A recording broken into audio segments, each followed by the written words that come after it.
Why did the United States attack Libya, Iraq, Afghanistan, and Yemen? Why are U.S. operatives helping to destabilize Syria?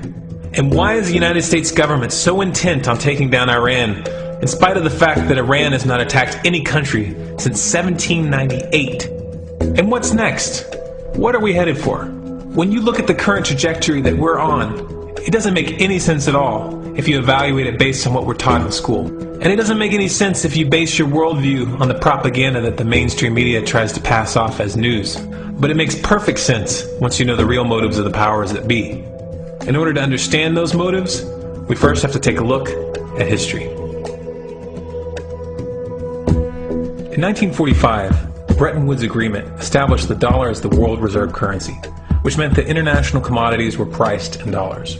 The agreement, which gave the United States a distinct financial advantage, was made under the condition that those dollars would remain redeemable for gold at a consistent rate of $35 per ounce. The United States promised not to print very much money, but this was on the honor system, because the Federal Reserve refused to allow any audits or supervision of its printing presses. In the years leading up to 1970, expenditures in the Vietnam War made it clear to many countries that the U.S. was printing far more money than it had in gold. And in response, they began to ask for their gold back. This, of course, set off a rapid decline in the value of the dollar. The situation climaxed in 1971 when France attempted to withdraw its gold and Nixon refused. On August 15th, he made the following announcement. I have directed the Secretary of the Treasury to take the action necessary to defend the dollar against the speculators. I have directed Secretary Connally to suspend temporarily the convertibility of the dollar into gold or other reserve assets, except in amounts and conditions determined to be in the interest of monetary stability and in the best interest of the United States. This was obviously not a temporary suspension, as he claimed, but rather a permanent default. And for the rest of the world who had entrusted the United States with their gold, it was outright theft. In 1973, President Nixon asked King Faisal of Saudi Arabia to accept only U.S. dollars as payment for oil and to invest any excess profits in U.S. Treasury bonds, notes, and bills. In return, Nixon offered military protection for Saudi oil fields. The same offer was extended to each of the world's key oil-producing countries, and by 1975, every member of OPEC had agreed to only sell their oil in U.S. dollars. The act of moving the dollar off of gold and tying it to foreign oil instantly forced every oil-importing country in the world to start maintaining a constant supply of Federal Reserve paper. And in order to get that paper, they would have to send real physical goods to America. This was the birth of the petrodollar. Paper went out, everything America needed came in, and the United States got very, very rich as a result. It was the largest financial con in recorded history.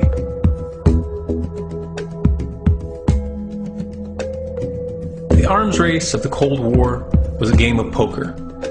Military expenditures were the chips, and the U.S. had an endless supply of chips. With the petrodollar under its belt, it was able to raise the stakes higher and higher, outspending every other country on the planet, until eventually U.S. military expenditures surpassed that of all other nations in the world combined. The Soviet Union never had a chance. The collapse of the communist bloc in 1991 removed the last counterbalance to American military might. The United States was now an undisputed superpower with no rival.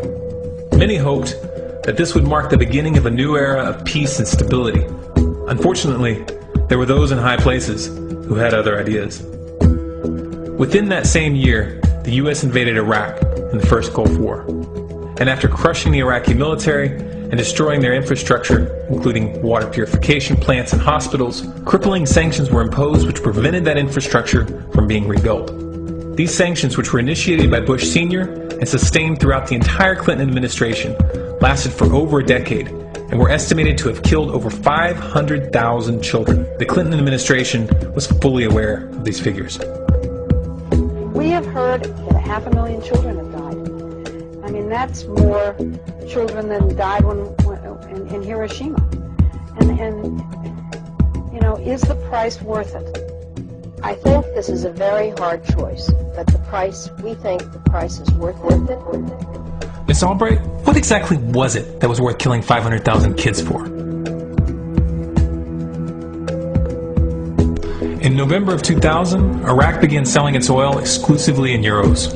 This was a direct attack on the dollar and on U.S. financial dominance, and it wasn't going to be tolerated. In response, the U.S. government, with the assistance of the mainstream media, began to build up a massive propaganda campaign claiming that Iraq had weapons of mass destruction and was planning to use them. In 2003, the U.S. invaded, and once they had control of the country, oil sales were immediately switched back to dollars.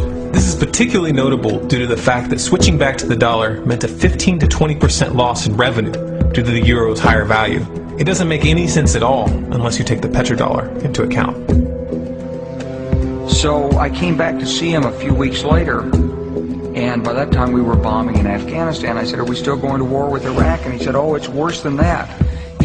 He reached over on his desk, he picked up a piece of paper, he said, I just got this down from upstairs, meaning the Secretary of Defense's office today, and he said, "This is a memo that describes how we're going to take out 7 countries in 5 years, starting with Iraq, and then Syria, Lebanon, Libya, Somalia, Sudan, and finishing off Iran. Let's take a look at the events of the past decade and see if you see a pattern. In Libya, Gaddafi was in the process of organizing a bloc of African countries to create a gold-based currency called the dinar, which they intended to use to replace the dollar in that region. U.S. and NATO forces helped destabilize and topple the Libyan government in 2011, and after taking control of the region, U.S. armed rebels executed Gaddafi in cold blood and immediately set up the Libyan Central Bank. Iran has been actively campaigning to pull oil sales off of the dollar for some time now, and it has recently secured agreements to begin trading its oil in exchange for gold. In response, the U.S. government, with mainstream media assistance, has been attempting to build international support for military strikes on the pretext of preventing Iran from building a nuclear weapon. In the meantime, they established sanctions which U.S. officials openly admit are aimed at causing a collapse of the Iranian economy. Syria is Iran's closest ally, and they are bound by mutual defense agreements. The country is currently in the process of being destabilized with covert assistance from NATO, and though Russia and China have warned the United States not to get involved, the White House has made statements within the past month indicating that they are considering military intervention. It should be clear that military intervention in Syria and Iran isn't being considered. It's a foregone conclusion, just as it was in Iraq and Libya. The U.S. is actively working to create the context which gives them the diplomatic cover to do what they already have planned. The motive for these invasions and covert actions becomes clear when we look at them in their full context and connect the dots. Those who control the United States understand that even if a few countries begin to sell their oil in another currency, it will set off a chain reaction and the dollar will collapse. They understand that there is absolutely nothing else holding up the value of the dollar at this point, and so does the rest of the world. But rather than accepting the fact that the dollar is nearing the end of its lifespan, the powers that be have made a calculated gambit. They have decided to use the brute force of the U.S. military to crush each and every resistant state in the Middle East and Africa. That in itself would be bad enough, but what you need to understand is that this is not going to end with Iran. China and Russia have stated publicly and on no uncertain terms that they will not tolerate an attack on Iran or Syria. Iran is one of their key allies, one of the last independent oil producers in the region, and they understand that if Iran falls, then they will have no way to escape the dollar without going to war. And yet the United States is pushing forward in spite of the warnings. What we are witnessing here is a trajectory that leads straight to the unthinkable. It's a trajectory that was mapped out years ago in full awareness of the human consequences. But who was it that put us on this course? What kind of psychopath is willing to intentionally set off a global conflict that will lead to millions of deaths just to protect the value of a paper currency? It obviously isn't the president. The decision to invade Libya, Syria, and Iran was made long before Obama had risen to the national spotlight. And yet, he's carrying out his duty just like the puppets that preceded him. So who is it that pulls the strings? Often the best answer to questions like this are found by asking another question. Qui bono? Who benefits? Obviously those who have the power to print the dollar out of thin air have the most to lose if the dollar were to fall. And since 1913, that power has been held by the Federal Reserve. The Federal Reserve is a private entity owned by a conglomerate of the most powerful banks in the world. And the men who control those banks are the ones who pull the strings. To them, this is just a game. Your life and the lives of those you love are just pawns on their chessboard. And like a spoiled 4-year-old who tips the board onto the floor when they start to lose, the powers that be are willing to start World War III to keep control of the global financial system. Remember that when these wars extend and accelerate. Remember that when your son or your neighbor's son comes back home in a flag-draped coffin. Remember that when they point the finger at the new boogeyman, because the madmen who are running this show will take this as far as you allow them to. So how much time do we have left? It's a question I hear constantly, but it's the wrong question. Asking how much time we have left is a passive posture. It's the attitude of a prisoner who's waiting to be taken out to a ditch and shot in the back of the head. What are our chances? Can we change course? Also the wrong question. The odds don't matter anymore. If you understand what we're facing, then you have a moral responsibility to do everything in your power to alter the course that we're on, regardless of the odds. It's only when you stop basing your involvement on the chances of success that success actually becomes possible. To strip the ill-begotten power from the financial elites and to bring these criminal cartels to justice will require nothing less than a revolution. The government is not going to save us. The government is completely infiltrated and corrupt to the core. Looking to them for a solution at this point is utterly naive. There are 3 stages of revolution, and they are sequential. Stage 1 is already underway. Stage 1 is the ideological resistance. In this stage, we have to actively work to wake up as many people as possible about what is happening and the direction we're headed. All revolutions originate from a shift in the mindset of the population, and no other meaningful resistance is possible without it. Success in this stage of the game can be measured by the contagion of ideas. When an idea reaches critical mass, it begins to spread on its own and seeps into all levels of society. In order to achieve that contagion, we need more people in this fight.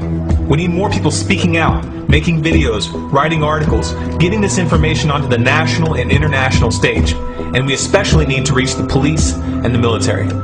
Stage 2 is civil disobedience, also known as nonviolent resistance. In this stage, you put your money where your mouth is, or more accurately, you withhold your money and your obedience from the government, and you do everything in your power to bring the gears of the state to a halt. Practiced in mass, this method alone is often enough to bring a regime to its knees.